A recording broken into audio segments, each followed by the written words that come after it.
Buenas tardes mis hermanos, ¿cómo están? Espero que la estén pasando bien. Aquí ya listo con el estudio de hoy. Estamos ya por el episodio número 9 de nuestra serie La vida y los hechos de Gedeón. Parece mentira que ya llevamos casi un mes estudiando este personaje bíblico. El primer estudio lo empezamos el 8 de septiembre, o sea que ya lleva hasta nuestra cuarta semana. Y si Dios quiere, ya esta semana concluimos con esta serie. Hoy es el penúltimo episodio. He estado debatiendo cuál sería el título correcto para este episodio. Originalmente había pensado titularlo Misión cumplida, con signo de interrogación al final, pero creo que otro título también apropiado sería El camino al infierno está pavimentado con buenas intenciones. Y ya en el transcurso del estudio de hoy vamos a entender el por qué creo que ese sería un título más apropiado. Antes de empezar el estudio quisiera hacer un repaso del estudio anterior para saber dónde estamos y qué es lo que está pasando en este momento con Gedeón. Los 300 ya habían alcanzado a los 15,000 soldados que quedaban del ejército madianita. Ya Gedeón había derrotado completamente a los madianitas, había atrapado a los dos príncipes o reyes de Madián que quedaban todavía con vida, y se había devuelto y había cumplido su promesa de venganza en las ciudades de Sucot y de Peniel. Y a raíz de esta victoria tan impresionante, Israel le pide le pide a Gedeón que de ahora en adelante sea él el rey sobre ellos, que sea el que señoree sobre ellos. Y ahí fue donde nos quedamos en el último episodio. Y antes de empezar el de hoy, vamos primero a ir al Señor en oración para pedirle que abra nuestro entendimiento y podamos recibir nuestro bollito de pan y aprendamos algo nuevo hoy. Oremos. Señor, te doy muchas gracias por este hermoso día que estamos pasando, por tus bendiciones, por tu protección, por la abundancia con la que tú suples todas nuestras necesidades. Te damos gracias porque tenemos lo que necesitamos, no lo que queremos. Porque a veces lo que queremos es lo que nos causaría caídas o nos causaría estorbos. Te damos gracias, Señor, porque tú sabes mejor aún que nosotros exactamente qué es lo que necesitamos y tú llenas esas necesidades. Te pedimos que ahora que vamos a estudiar tu palabra, tu espíritu se mueva libremente entre nosotros y abra nuestro entendimiento y que cada uno reciba la lección que tú le tienes destinada en este día. Te doy gracias por todo y todo te lo pido en el nombre que es sobre todo nombre, el nombre ante el cual debe hincarse toda rodilla, en el nombre de tu Hijo Jesucristo. Amén. El estudio de hoy está basado en el capítulo 8 del libro de los Jueces, de los versos 23 al 32. Y dice así la palabra del Señor. Mas Gedeón respondió: No seré señor sobre vosotros, ni mi hijo os señoreará. Jehová señoreará sobre vosotros. Y les dijo Gedeón: Quiero haceros una petición, que cada uno me dé de los zarcillos de su botín, pues traían zarcillos de oro, porque eran ismaelitas. Ellos respondieron: De buena gana te los daremos. Y tendiendo un manto, echó allí cada uno los zarcillos de su botín.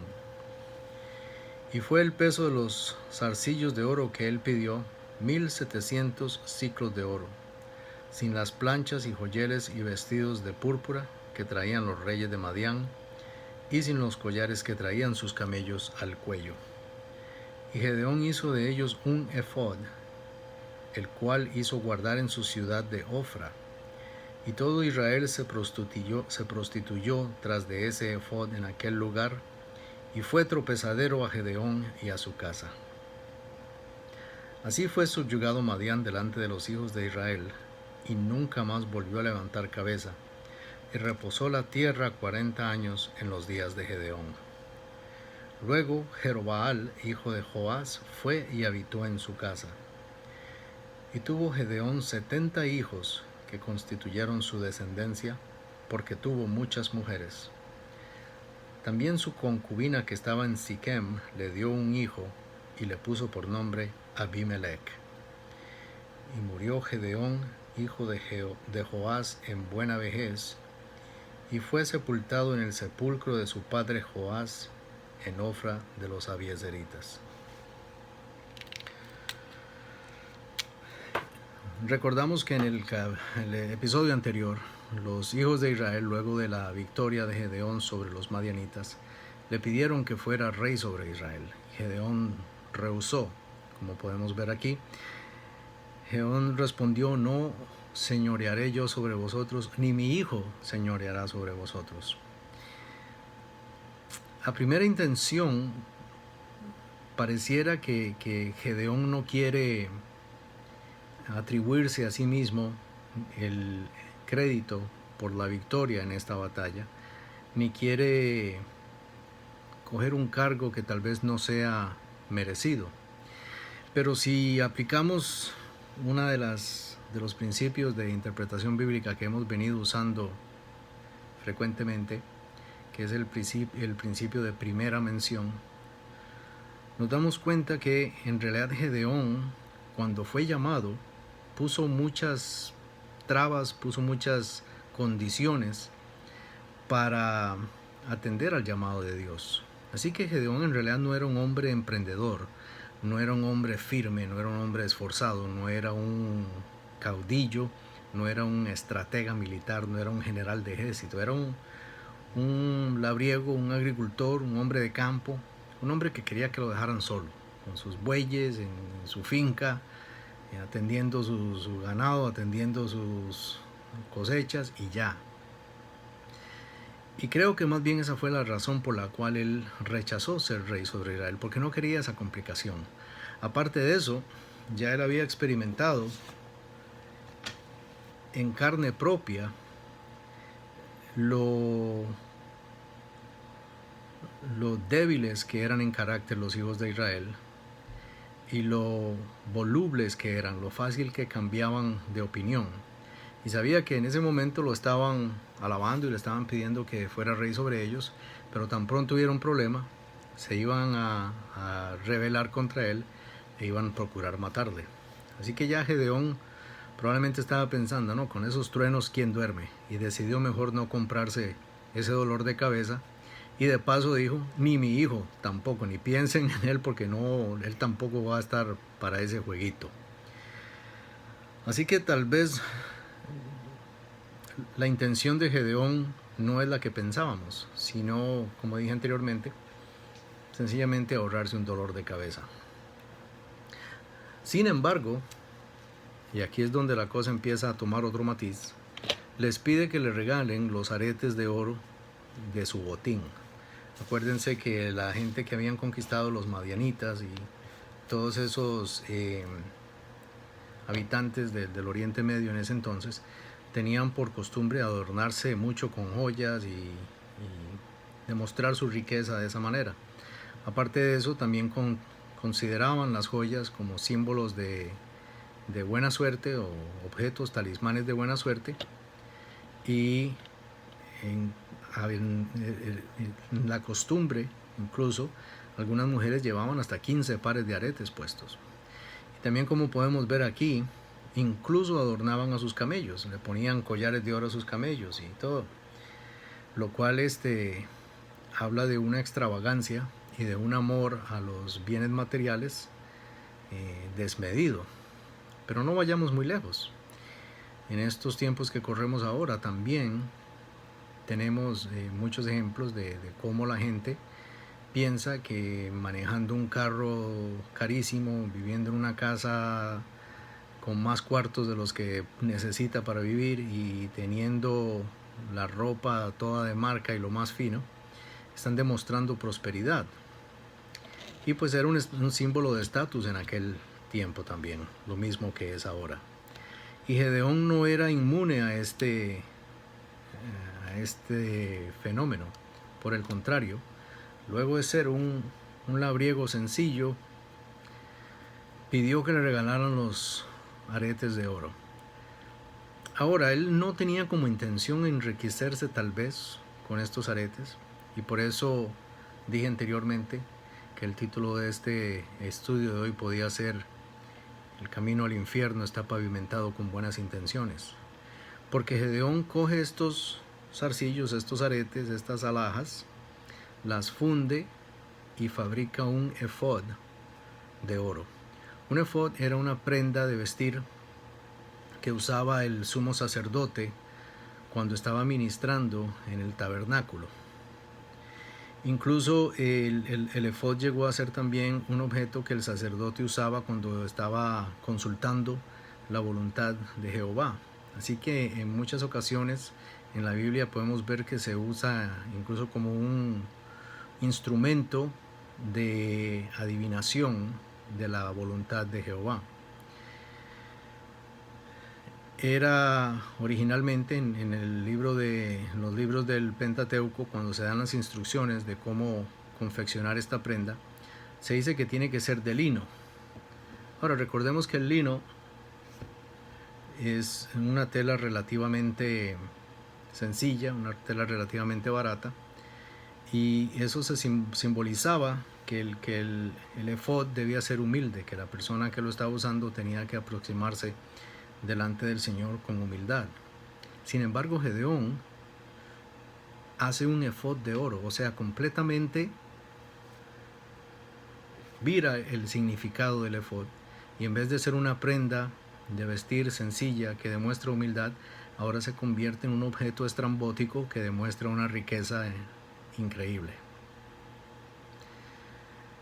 Y esa es una enseñanza, creo que es muy poderosa, especialmente hoy en día cuando vemos estos predicadores que andan por ahí esparciendo lo que llaman el evangelio de la abundancia, mercaderes de la fe, gente sin escrúpulos, que lo único que tratan de hacer es convencer a sus congregaciones de entregar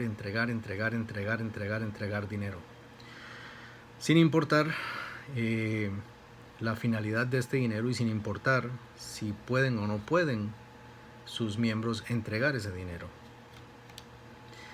Y creo que es algo que tenemos que tener conciencia en nuestras propias iglesias. Muchas veces queremos confeccionar altares, construir edificios hermosos, lujosos, pensando que con eso estamos demostrando más devoción al Señor. Y en realidad lo que estamos demostrando es que estamos dándole a Dios características humanas. Porque Dios habita en toda su creación. No necesita un edificio lujoso, no necesita que si nuestro edificio era de madera, ahora lo vamos a derribar porque lo queremos de ladrillo. El Señor no necesita nada de eso. Y sin embargo, en muchas de nuestras iglesias se cae en ese error de seguir pidiendo que para ensanchar el edificio, para ensanchar la obra. Y yo estoy de acuerdo, la obra tiene que crecer, pero creo que también tenemos que tener cuidado de no caer en el error de darle al trabajo, a la obra de Dios, darle un matiz tan materialista.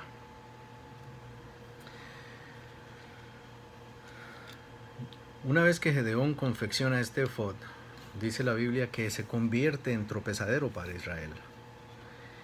Y seguimos viendo cómo el pueblo escogido por Dios no quiere reciprocar y escoger a Dios como su líder, como su verdadero Señor.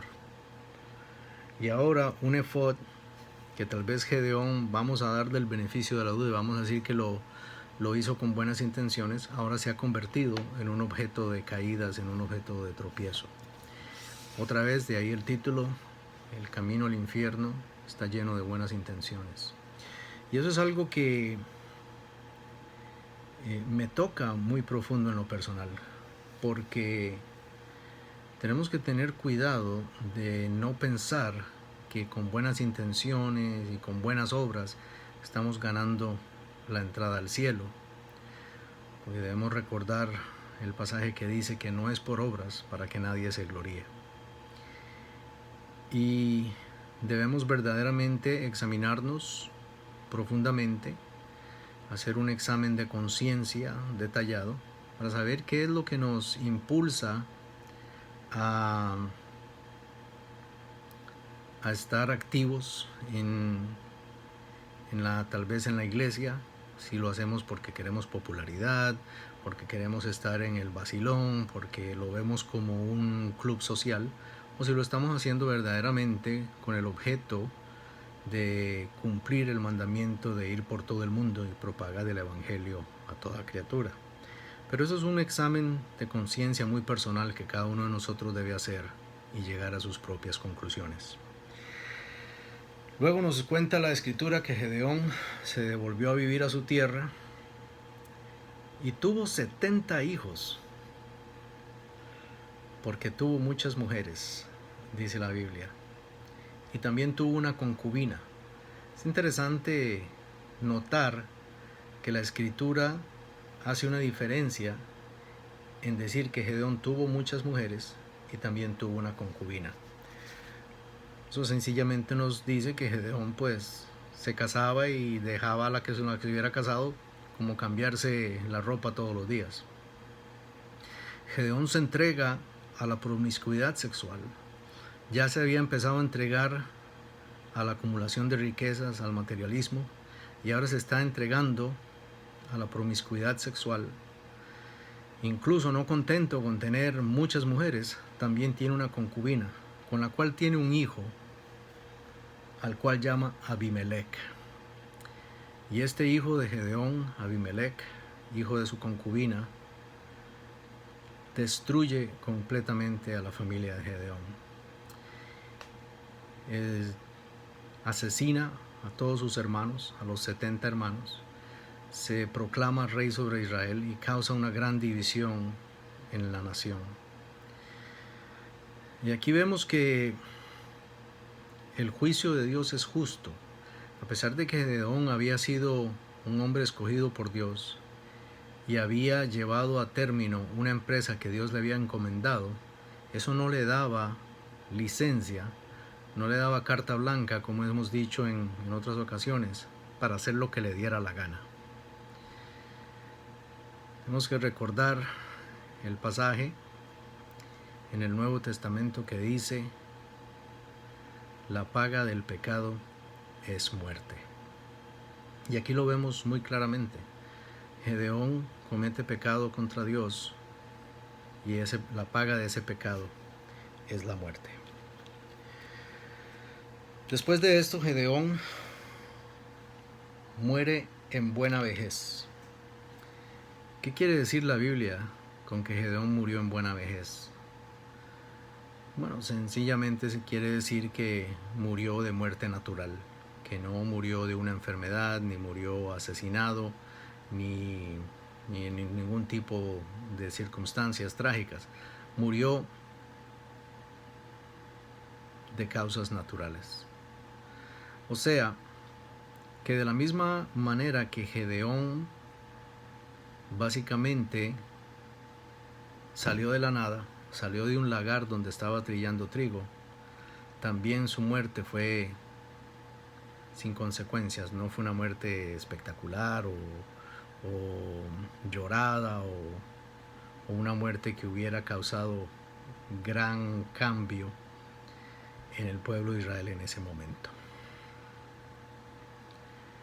Bueno, hermanos, ese es el estudio de hoy. Espero que hayan aprendido algo. Yo personalmente aprendí mucho y por eso se los comparto, porque quiero que ustedes también se beneficien de las enseñanzas que Dios nos da. El jueves, si Dios permite, es nuestra última entrega de este estudio sobre la vida de Gedeón. Y tiene un título que es también un versículo de la escritura que dice: vuelve la puerca recién bañada a revolcarse en el barro. Ahí les dejo eso para que piensen qué querrá decir. En este estudio estaremos basándolo en los últimos versículos del capítulo 8, que serían el verso 33, 34 y 35.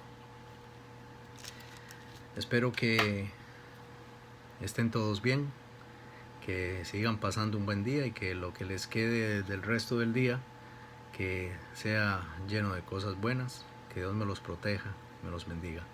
Los amo mucho y nos vemos otra vez el jueves, si Dios lo permite. Hasta luego.